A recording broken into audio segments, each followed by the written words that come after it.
In a quiet suburban neighborhood of Telshire City, a couple, Michael and Naomi, had spent years trying to conceive. Doctors said it was impossible.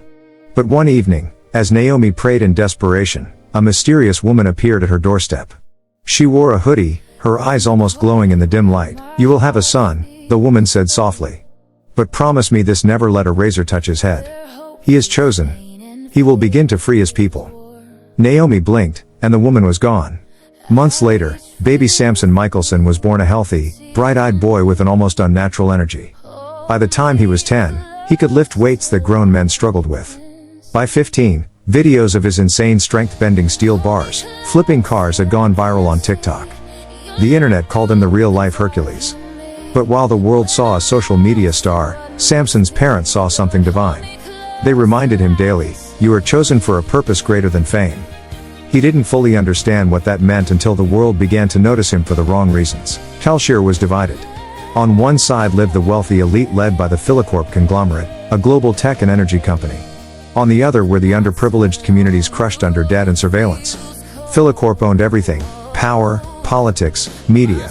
Samson, a young man in his 20s now, became a voice for the oppressed. He used his fame to call out corruption. He could tear apart chains with his bare hands, but his real power was the way people believed in him.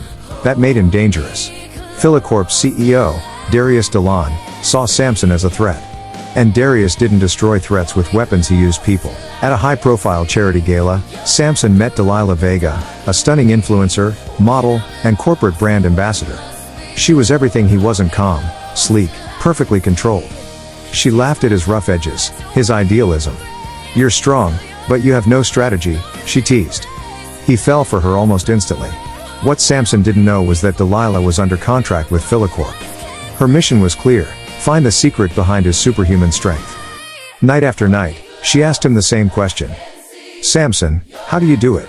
Is it genetic? A serum? Something spiritual?" He would laugh it off, joking that he was just built different. But love makes even the strongest men careless. One stormy night, after a long argument, Samson confessed, "My strength is tied to my vow. I'm a Nazirite.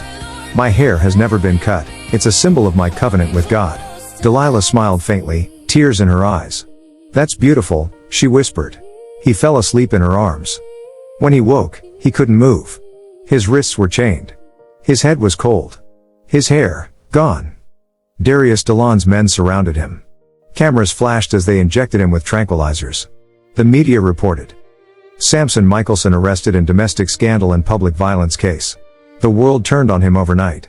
Philocorp paraded him as a cautionary tale, another fallen hero. They blinded him using a non-lethal neural procedure, claiming it was for security reasons. Samson, the man who once lifted cars, was now a prisoner in Philocorp's underground facility, used for experimental labor, broken and humiliated. Months passed. The internet forgot him. Delilah's face vanished from the media. But deep in that underground cell, something began to change. Samson's hair started to grow back. One day, Philocorp held a massive celebration in their headquarters, a public event streamed globally to mark their latest technological achievement, Project Titan, an AI-driven security system to ensure peace. They dragged Samson out as entertainment, a living relic of human strength before technology took over. Blind, scarred, and barefoot, Samson heard the crowd chanting mockingly. He whispered a final prayer. "God, remember me once more. Give me strength to end this." He felt his muscles pulse again. Every nerve came alive. The chain snapped. As security drones swarmed him, Samson wrapped his arms around the two massive pillars supporting the stage's structure. His roar echoed through the building as steel groaned and glass shattered. The entire Philocorp tower collapsed, burying him and everyone inside. Days later, social media flooded with blurry footage from the event. Samson's final stand went viral. Hashtags trended. Hashtag the strong man, hashtag Samson lives, hashtag one man against the system. Conspiracy theories spread. Some said they saw him escape before the explosion. Others claimed he died a hero. But Naomi, his mother, knew the truth. She stood quietly at his grave, whispering, "He fulfilled his purpose. He freed the people." And as she turned away, a faint breeze brushed past her, soft, powerful, almost divine.